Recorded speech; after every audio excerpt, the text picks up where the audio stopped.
Yaolana à tous, technique d'intégration avec changement de variable. Nous sommes le mardi 11 février 2025 et là nous travaillons post-bac. Alors il s'agit d'intégrer i est égal à l'intégrale de entre 0 et 8 de x sur racine de x plus 1 d de x.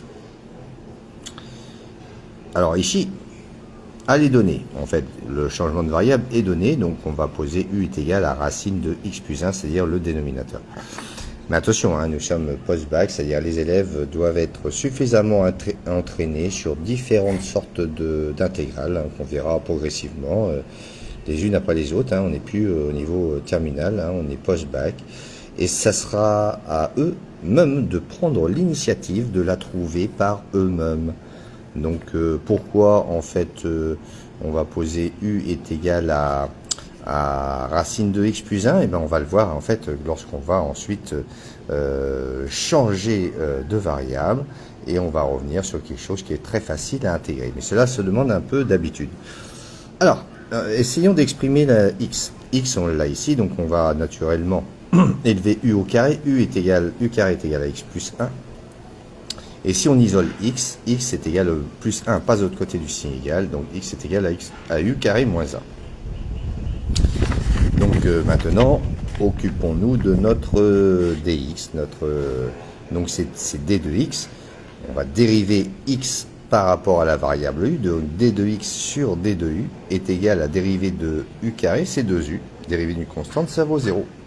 Finalement, en multipliant par d de u de chaque côté, d de x est égal à 2u d de u, c'est notre différentiel. Très très bien. Alors maintenant, réécrivons notre intégrale i, non plus à l'aide de la variable x, mais à l'aide de la variable u. Donc x, eh bien on avait vu que c'était u carré moins 1. Racine de x plus 1, eh bien c'est notre u. Donc x, je veux dire, c'est u carré moins 1. Donc, et racine de x plus 1, c'est u. Et puis notre dx, on l'a vu ici, c'était 2u d de u. Donc remplaçons d de x par sa valeur. Donc disons, avant de changer des bornes d'intégration, on peut s'amuser un peu à arranger les choses. Donc le u part avec le u, parce que tout ça c'est en multiplication. J'aurais pu mettre une parenthèse ici. Donc il va rester l'intégrale de 2 u carré moins 1 d de u. Et maintenant, occupons-nous des bornes d'intégration. Alors, lorsque x, la variable x valait 0, ben, si je remplace x par 0, 0 plus 1, ça fait 1. Racine de 1, ça fait 1. Donc, ça fait que u deviendrait 1. De 0, on passe à la borne inférieure qui est 1. Et puis, de la même manière, lorsque x est égal à 8, donc si on remplace x par 8, 8 plus 1, ça fait 9. Racine de 9, ça fait 3. Donc, u vaut 3. On dit la borne supérieure, ça serait 3. Donc lorsque x vaut 8, u est égal à racine de 8 plus 1, racine de 9, et racine de 9 c'est 3. Donc linéarité de l'intégrale, le 2 passe devant le signe intégral. Donc il revient à calculer l'intégrale de 1 à 3 de u carré moins 1 d de u. Différencions les intégrales, c'est la somme d'une intégrale est égale à l'intégrale d'une somme est égale à la somme des intégrales. Donc on a l'intégrale de u carré d de u moins l'intégrale de d de u. Donc u carré, si on intègre, eh bien ça donne u n plus 1 sur n plus 1, donc u cube sur 3. Et la primitive d'une constante, c'est la variable en elle-même, donc c'est moins u. Donc tout ça, on a vu en fait dans les chapitres antérieurs, technique d'intégration terminale. Aucun problème d'assimilation là-dessus.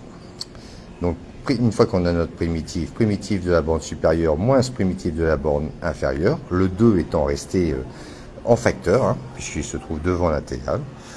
Donc, ça va faire 2. En remplaçant u par la 3, donc ça fait u cube, soit 27. 27 tiers moins 3. Moins l'ensemble primitif de la borne inférieure, 1 au cube sur 3, moins 1. Donc arrangeons ceci un petit peu. Donc on va avoir 27 divisé par 3, ça fait 9. 9 moins 3, ça fait 6. Donc on va avoir 6 moins un tiers, moins par moins, ça fait plus. Si c'est 1, ça fait 7. Si on veut le mettre au même dénominateur ici, 7 fois 3, 21 sur 3, moins 1 tiers. 21 tiers moins 1 tiers, ça fait 21 moins 1, le tout sur 3, soit 20 tiers. Avec le coefficient 2 qui était resté devant, eh bien notre intégrale est égale à 40 tiers, unité d'air. Et voilà, on a fait le calcul pour notre intégrale I. Nous étions le mardi le 11 février 2025, technique d'intégration en direct de l'UPF. Là, nous sommes post-bac et le but, en fait, c'est le changement de variable. C'est utiliser, en fait, un peu des symboles à différentiel. C'est travailler le changement de borne qui est intéressant, hein, parce que les bornes changent, les bornes d'intégration vont changer. Donc ça, c'est quelque chose d'important à maîtriser post-bac.